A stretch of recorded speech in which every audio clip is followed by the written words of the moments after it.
안녕하세요. 슈어다이티에서 글 쓰고 방송하는 장도환입니다. 오늘은 제가 꽤 색다른 EDM을 가지고 왔습니다. 클라우드에 관련된 세 가지 주제에 대해서 서로 다른 주장을 펼치는 패널들의 영상을 보고 시청자들이 나는 어느 쪽 주장이 좀 더 마음에 들어 라고 이렇게 투표하는 형태로 솔루션을 홍보하는 그런 EDM인데요. 이렇게 색다른 방법으로 홍보를 하고 있는 만큼 해설이 필요할 것 같아서 가져와 봤습니다. 그럼 어떤 EDM인지 저와 함께 보도록 할까요? 네, EDM 제목부터 보겠습니다. 스트릿 클라우드 파이터 with Red Hat 이라고 돼 있고요. 핫한 클라우드 주제를 놓고 벌이는 독한 혀들의 땀나는 대결, 쿠버네티스, 애플리케이션, 현대화 등 세 가지의 클라우드 주제를 가지고 클라우드 파이터의 대결이 펼쳐집니다. 파이터의 승패에는 여러분의 평가에 달렸습니다. 여러분이 저지가 되어 직접 승자를 투표해주세요 라는 내용인데요. 자, 어떤 주제가 있는지 보도록 할까요? 네, 파이터 주제는 1라운드 애플리케이션 재구축, 애플리케이션 현대화, 2라운드는 자체 관리형 쿠버네티스, 지원형 쿠버네티스, 3라운드는 호스팅형 쿠버네티스, 호스팅형 애플리케이션 플랫폼이라고 되어 있습니다. 그리고 청 코너, 홈 코너가 되어 있는데 왠지 제 생각에 레드햇의 상징은 빨간색 모자입니다. 그래서 여기 보시면 홈 코너 쪽이 레드햇의 솔루션을 소개하는 주장이지 않을까 싶은데요. 각각의 라운드별로 어떤 주장을 펼치고 있는지 해설해 드리겠습니다. 자, 먼저 1라운드의 청 코너부터 보겠습니다. 기존 애플리케이션은 버리고 처음부터 다시 구축합시다 라고 되어 있는데요. 반면에 홈코너는 재구축은 답이 아니에요. 애플리케이션 현대화가 효율적입니다 라고 주장을 하고 있습니다. 자, 이 주장들을 해설해 드리기 전에 먼저 애플리케이션 재구축 그리고 애플리케이션 현대화가 어떤 개념인지부터 설명해 드릴 필요가 있습니다. 일반적으로는 현재 사용 중인 애플리케이션이 있어요. 그래서 이 애플리케이션에 기능을 뭔가 추가하거나 아니면 성능을 업그레이드하는 것이 일반적이죠. 그런데 왜 이 애플리케이션을 아예 버려버리고 재구축을 하자고 이렇게 주장을 하는 걸까요? 그 이유는 클라우드 때문에 그렇습니다. 클라우드 덕분에 과거보다 애플리케이션의 개발 및 출시 속도가 매우 빨라졌습니다. 그리고 운영하는 것도 훨씬 간편해졌어요. 게다가 고객들은 과거 대비 피드백을 상당히 많이 남기고 있습니다. 그래서 이런 피드백들을 재빠르게 애플리케이션에 반영을 해야 되거든요. 이렇게 하지 못한다면은 경쟁에서 뒤처질 수밖에 없습니다. 그래서 이런 클라우드 환경에 맞는 애플리케이션이 필요해졌는데 과거에 온프레미스 환경에서 개발돼서 지금까지 운영했던 애플리케이션이 있었어요. 이 애플리케이션을 뭔가 새로운 클라우드 환경에 맞게끔 이 부분 바꾸고 이 부분 바꾸고 이 부분 바꾸고 이렇게 뭔가 기존의 것들을 새롭게 클라우드 환경에 맞게끔 개발할 필요가 생겼어요. 근데 이 과정이 생각보다 그렇게 단순하지가 않습니다. 고려할 사항도 되게 많고요. 기존과는 완전히 다른 방식으로 개발을 해야 되기 때문에 배워야 할 것들도 엄청 많아요. 기존의 것들을 재활용해서 바꾸는 데에는 너무나 많은 시간도 걸리고 시행착오도 있을 거고, 시행착오가 있으면 어떻게 되겠어요? 예상치 못한 비용도 아마 추가가 될 겁니다. 그래서 애플리케이션 재구축은 이렇게 새로운 환경에 맞게 기존의 이 애플리케이션을 뭔가 이렇게 막 뜯어 고치느니 그냥 아예 이거는 다 버려버리고 처음부터 새롭게 만들어 나가자 라는 것을 의미합니다. 자, 그렇다면 애플리케이션 현대화는 무슨 의미일까요? 기존에 운영해왔던 애플리케이션을 제가 앞에서 말씀드렸던 이런 클라우드 환경에 알맞은 빠른 개발과 수정, 출시가 가능한 애플리케이션으로 탈바꿈시키자는 것, 이게 애플리케이션 현대화고요. 여기에 최신 클라우드 기술을 활용하자는 게 핵심입니다. 그래서 컴퓨팅 플랫폼의 경우에는 기존의 가상머신에서 아주 작은 컨테이너 플랫폼으로 바꿀 필요가 있고요. 그리고 처음부터 끝까지 모든 것들을 하나하나 차곡차곡 다 이렇게 쌓아 올려서 완성이 된 다음에 짠! 하고 애플리케이션을 출시하는 그런 모놀리식 아키텍처가 아니라 일단은 기본적인 뼈대를 만들고 여기에 하나 둘 이렇게 살을 붙여 나간 다음에 어느 정도 기능 부여만 됐을 때 빠르게 출시하는 마이크로 서비스 아키텍처 형태로 이렇게 전환하자는 것이 애플리케이션 현대화입니다.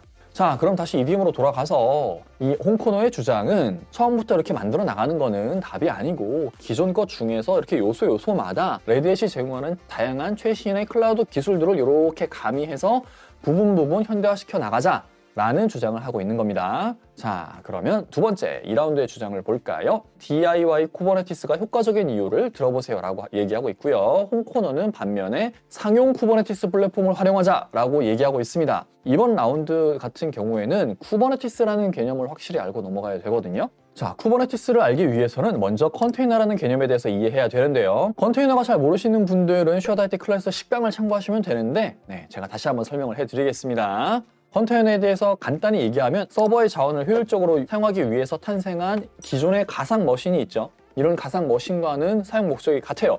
그런데 기존의 가상 머신은 OS 단위로 쪼개지는 반면에 컨테이너는 OS 단위가 아니라 OS 위에서 운영되는 애플리케이션 단위로 쪼갤 수 있습니다. 그러다 보니까 기존의 가상 머신보다 규모가 훨씬 작습니다. 아주 작은 규모의 가상 머신이라고 보시면 되고요. 그러다 보니까 이 컨테이너는 이런 큰 가상 머신보다 훨씬 수가 많습니다. 얼마나 많냐면 기업에서 운영하는 컨테이너 수는 최소 수십 개에서 수백 개, 수천 개까지 무지하게 많아요. 이렇게 많은 컨테이너를 어떻게 잘 관리할 수 있는 방법이 없을까? 네, 있죠. 그게 바로 쿠버네티스입니다. 이러한 고민을 해결하기 위해서 구글에서 만들어서 오픈소스로 공개한 것이 바로 쿠버네티스고요. 현재 클라우드 인프라에서 컨테이너를 컴퓨팅 플랫폼으로 사용해 운영되는 애플리케이션이나 서비스는 거진 다 이 쿠버네티스로 관리된다고 보셔도 무방할 정도로 컨테이너 관리 플랫폼의 표준으로 자리 잡았습니다. 그래서 EDM으로 다시 돌아가서 청코너가 주장하고 있는 DIY 쿠버네티스는 제가 조금 전에 말씀드렸던 구글이 만들어서 오픈소스로 공개한 커뮤니티 버전의 쿠버네티스고요. 반면에 홍코너가 이야기하는 상용 쿠버네티스 플랫폼은 이 구글이 오픈소스로 공개한 쿠버네티스를 가져다가 레드햇이 기업 환경에 맞게 안정적으로 운영할 수 있고 또 보안까지도 고려할 수 있는 레드햇이 검증한 쿠버네티스 서비스를 말합니다. 이번에 3라운드를 보겠습니다. 호스팅형 쿠버네티스, 그리고 호스팅형 애플리케이션 플랫폼이라고 되어 있고요.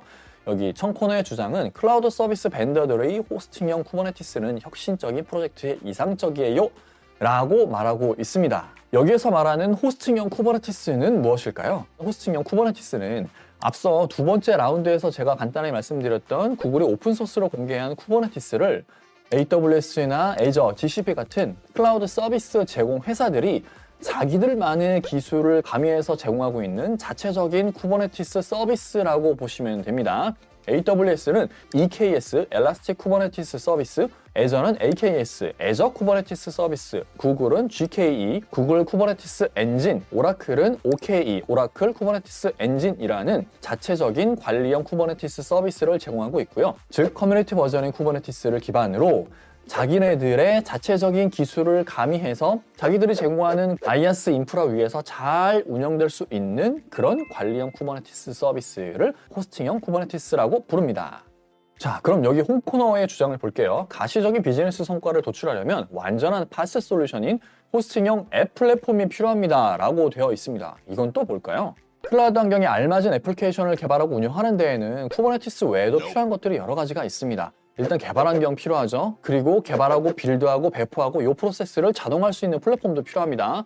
그 다음에 쿠버네티스 위에서 돌아가고 있는 애플리케이션에서 문제가 발생했어요. 이때 문제의 원인이 뭔지를 빠르게 파악해서 어떤 조치를 취하면 되는지를 알려줄 수 있는 그런 서비스도 필요합니다. 이렇게 클라우드 환경에서 애플리케이션을 안정적으로 잘 운영하기 위해서는 쿠버네티스 외에도 필요한 것들이 여러 가지가 있습니다. 이러한 것들을 한데 모은 게 바로 파스 형태의 호스팅형 앱 플랫폼이고요. 그래서 여기 홍코너가 주장하는 호스팅형 앱 플랫폼은 쿠버네티스에다가 개발 환경, 그리고 개발 빌드 배포할 수 있는 그런 플랫폼, 배포한 애플리케이션들이 제대로 잘 돌아가고 있는지 모니터링할 수 있는 서비스, 여기에 뭔가 문제가 발생했을 때 빠르게 원인을 찾고 조치할 수 있는 그런 서비스까지 몽땅 다 하나로 합친 그런 플랫폼을 말합니다. 그게 바로 레드햇이 제공하는 오픈시프트입니다. 자, 그래서 1라운드부터 3라운드까지의 전체 내용을 간단히 요약을 하면요. 청코너의 주장은 기존에 나와 있는 오픈소스나 클라우드 서비스 기업들이 제공하는 것들을 잘 활용하면 클라우드 네이티브 애플리케이션을 잘 만들어서 운영하는 데 충분하다라는 거고요. 자, 홍코너의 주장은 그걸로는 부족합니다. 그래서 레드햇이 이미 검증한 기업 환경에 알맞은 안정적인 플랫폼을 사용해야 합니다. 라고 주장하는 것입니다. 무엇이 우리 회사 환경에 알맞을지는 회사마다 처한 상황이 다 다를 거니까 그거는 직접 영상을 보시고 판단해 보시기 바랍니다. 자,